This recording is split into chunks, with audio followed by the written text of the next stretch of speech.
All right. Well, thank you guys for joining me today. We have an opportunity to kind of talk to our audience a little bit about our thoughts on a couple of different topics. So it's going to be a little free form because the content will eventually be rolled into like shorter clips. But I think one of the things I wanted to start with was the fact, and maybe Pam, you can speak to this in a relatively unique way, that our agency is on fire right now. We are. On fire. Yes. Specifically in our agency to agency unit, which I know, Laura, you and I just did a podcast on that. So if you haven't seen it, check it out. Where we talked a lot about kind of how we service larger agencies in the managed markets payer space, which is a relatively unique offering and just something that I think we've been mastering for 8 years, and people are really starting to, multiple agencies at the exact same time, really kind of coming to us.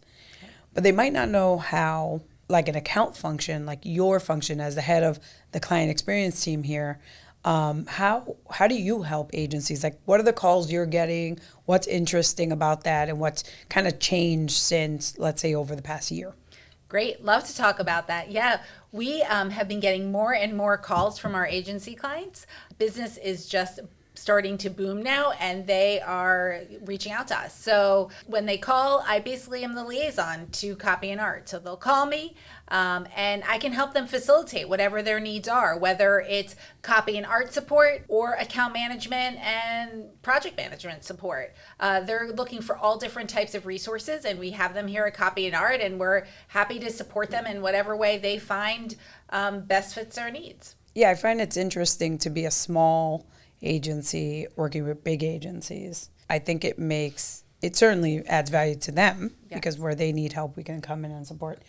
But it actually adds value to us as well because there's almost nothing going on at a large agency that we're not privy to. We see the way they work. We see, we can tell best practices. We can tell sharp ideas. And another interesting point is we have the clients that turn to us for long-term solutions. So they call us ahead of time. They know what support they'll need. But recently we've also had clients that are calling because someone went out on maternity leave unexpectedly or some other healthcare related reason that they need coverage, long-term or short-term on their accounts. And we're also happy to help support in that way, which is a really unique opportunity and support resource that they can kind of call on. Do we ask like how somebody goes out on maternity unexpected? Or do we not ask questions about that? Do we say, why are you calling us 2 weeks before this person goes out when they were in theory pregnant? Anyway, I digress. Had time. Yes. You knew about this. Right. You just waited. I was thinking it was earlier than they expected. So like possibly, No, I'm only kidding. I'm always guilty of a bad joke. So Laura, what do you see kind of, what have you seen maybe let's say this year versus 2020 in the agency to agency business that you support? I think they're definitely starting to see the value in our model and the fact that we're a team and we're not individual freelancers and we all work together and have easy access to each other. Like, for example, Christina and I are starting to work more closely together on some of the same accounts, and some of my jobs she is taking over, and they know that we are in the office together and see each other all the time, so they don't have to do any of the work of onboarding her to my jobs. I do that. I am like, okay, I will go tell Christina, I'll walk into her office right now and talk to her about it, and they're like, oh, great, absolutely great, I'll do that. Now I don't have to do it. And they're starting to see like how valuable that is. Yeah, it looks like your business unit is kind of blown up too. You seem very, very, very busy. Yep, pretty busy. Yes. It's happening. It's all happening. Yeah, I kind of feel like after COVID and the FDA's kind of focused back to other kind of things they had in the pipeline, let's say, the agencies were conservative for a little while there, and now they're kind of coming back and really trying to almost make up for lost time. Agree. Yeah, I think they kind of maybe held budgets back slightly during the heart of COVID and leading up till like early spring. And now people are realizing they need to put more money towards marketing. It was a missed opportunity not to continue at that level throughout the pandemic. And they certainly need to put their budget towards the marketing efforts that are necessary to keep them top of mind right now. Yeah. Do you see that in the hospital? Like now that we can get in and do photo shoots, how different is that? Very different. They don't have video or photography that represents today's healthcare environment. So we've been getting in there and taking photo shoots and video shoots that represent what it means to be in a hospital or doctor's office or medical facility in this post-COVID environment. So it's been great to have that opportunity to be on site and really capture those moments. Yeah, I think it's very important to show the audience, our clients, everyone that we're in this together under this certain circumstance, and in going forward, it's important to reflect the climate in everything that we do and show that we're in this, we're doing this, we're here. And our clients are projecting that out to the world to show that they're being safe and they're keeping everything together, buttoned up. I think also the COVID pandemic highlighted to clients, or reinforced, I should say, how important digital marketing is. Oh, yeah. And I think they now are really embracing it more than ever. They realized they need to allocate, a significant portion of their budget towards that digital marketing effort, because that's where people are and they want to catch them where they are. Yeah. Oh, definitely. Pieces that used to be digital and print are now just, why even bother with print? Why would we even do that? Let's just not even spend money on that. Let's just make it all digital and just, use our money efficiently. That's what everyone's doing. Yeah, and it's funny because we have a lot of friends in the print world, so please don't be mad at us. We do, and there is a time and place. There is a time. Oh and no, place and I for love print. print. Yes. Like for instance, I still go to Barnes and Nobles. I still read paper books. But what I will say is, as far as communication is concerned, 2020 and beyond, making sure that any message or any tactic that you're working on has a digital home or a digital kind of face to it. I think it became crystal clear. And traditionally, pharma and especially hospital has been really slow on the modern marketing trends.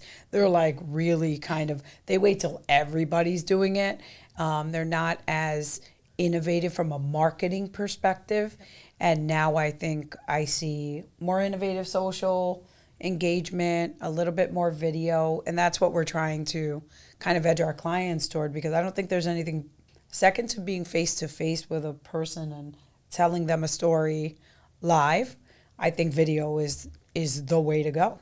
The best. And I think people they always knew you had to be true to your brand and who you are. But I especially think as we come out of this pandemic that it's really important, and brands realize it, and clients realize it, and hospitals realize it, that they need to be true to who they are. And the patient really wants to, or consumer really wants to hear who they are and why they're different and why they are who they are.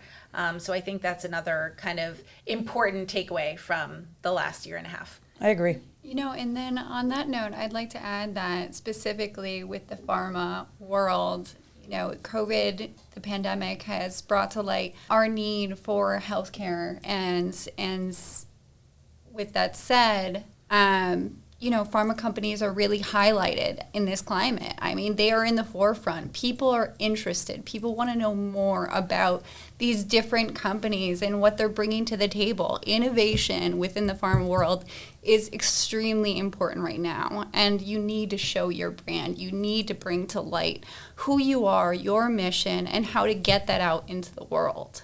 And that's where we come in. Yeah. Yeah, absolutely. There's been more Me Too drugs in the pharma world than there has been clear innovation by a long shot. All right, Laura, favorite or most unexpected digital tactic that brands are using, any brand, anytime?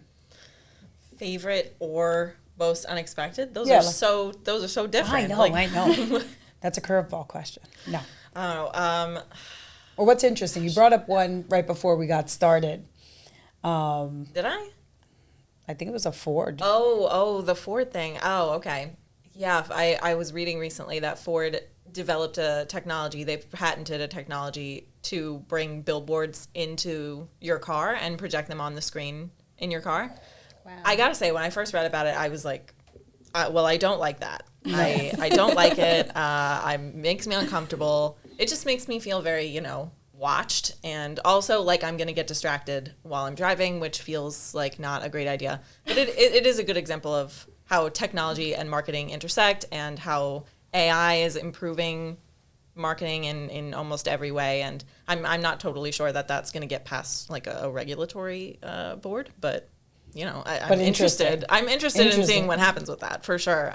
Might be more of a thing once self-driving cars really get off the ground, because then you won't have to pay as much attention to the road, although you should still be paying attention, people. Pay attention. Safety comes first. Yeah, pay attention to the road for sure. But, maybe it won't be as much of a concern. Great technology, though, because it really can help that CTA be stored in your car, so you don't have to, remember or forget.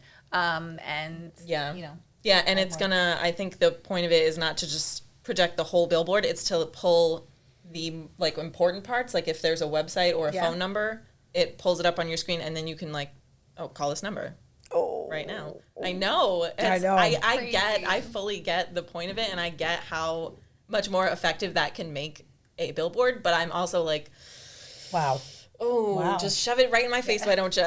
No. So interesting, when text marketing started to become a thing, I was like, because I get a lot of text messages, and I get in trouble for not responding to them on time from people I love and who love me. I couldn't imagine being marketed through my cell phone, and I hated the idea. And then I went to Nordstrom to buy a gift or set of gifts, and they asked for my cell phone number to make me a client. And I'm like, it's Nordstrom. I like this. The guy was nice. And all of a sudden, I got this quote-unquote VIP kind of sales, where it had analyzed my sales, and it made strategic recommendations on what I should buy next. It created a closet for me. It was like, if you're a Nordstrom person, I might be misrepresenting completely with the names, but basically it gave me a stylist, and it made recommendations for a closet and wardrobe, and it had analyzed my purchases, or maybe just some other thing, and it made recommendations. And of course, seeing something that was like in my closet for me from Nordstrom, beautifully designed, and all I had to do was click, was interesting. And I went from, I think hating the idea of text marketing to maybe being intrigued a little bit. So I think it's interesting that it's going to be everywhere. And so for people who are still trying to hold on to what they did from a marketing perspective 5 years ago, they really should be reconsidering and looking at what big brands are doing, because they're just foreshadowing what's to come. It's no longer the tech industry that's doing digital marketing. It's permeating every industry, all company sizes, big and small. It's going to move into the future like fast and furious.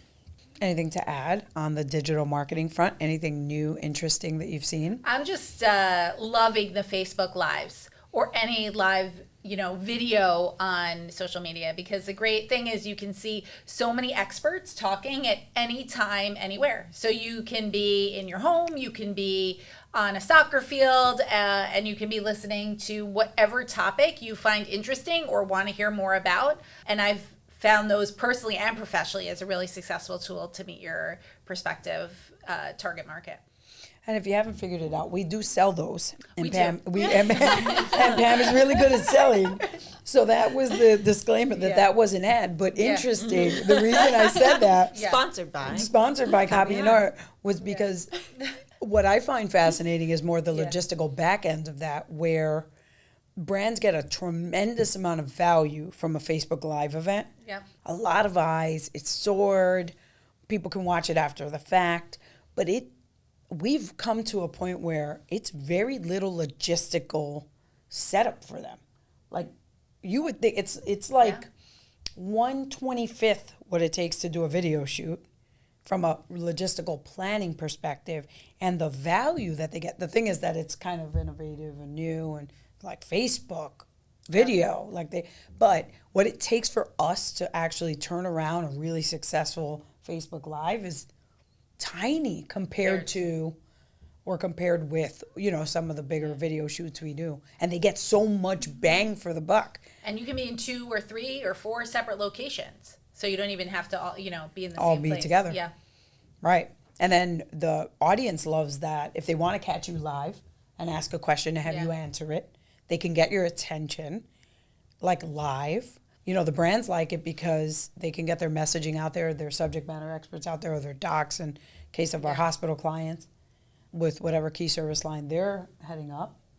And the brands get that kind of overtime viewership from whatever recordings and or, you know, kind of where it lives in almost perpetuity in the video world. So I don't know. I think you're right with that. And I hope more brands come on board with that. Big brands. Yes.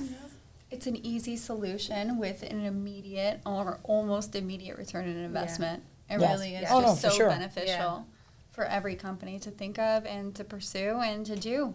Be at the forefront. Yeah. Yeah, I think one of the last things I think the pandemic showed us was we used to think they had to be in the same room to make an impact. And I think when companies got creative and they realized we don't have that option right now and we have to stay alive and then better yet, we have to thrive and stay creative, all of these kind of new, and then now people are going, why go back? Right? We're here, right? So we're on team stay together. But the other side of it is we've also learned how to be creative without being in the same room. Yep. And we can maximize that too. So Geography is no longer an obstacle. yes. Yeah. Absolutely. Which means that we should pack up this office and move it to Hawaii. And we should all work out of Hawaii. I second that. I'm right. I think Yes. it's a great idea. She seconds the motion. All in favor? Hawaii? Oh, and we're all on board. All right, you heard it here, folks. We're moving to Hawaii. So yes, Pam will sell Facebook Live and Laura will sell Hawaii. I know. Any day of the week. So thank you guys for joining me. We're going to call it quits on this one. Awesome. But I think this was great. And thanks for our audience for listening to us. And It was fun. yes. Thank you. Yes. Till next time.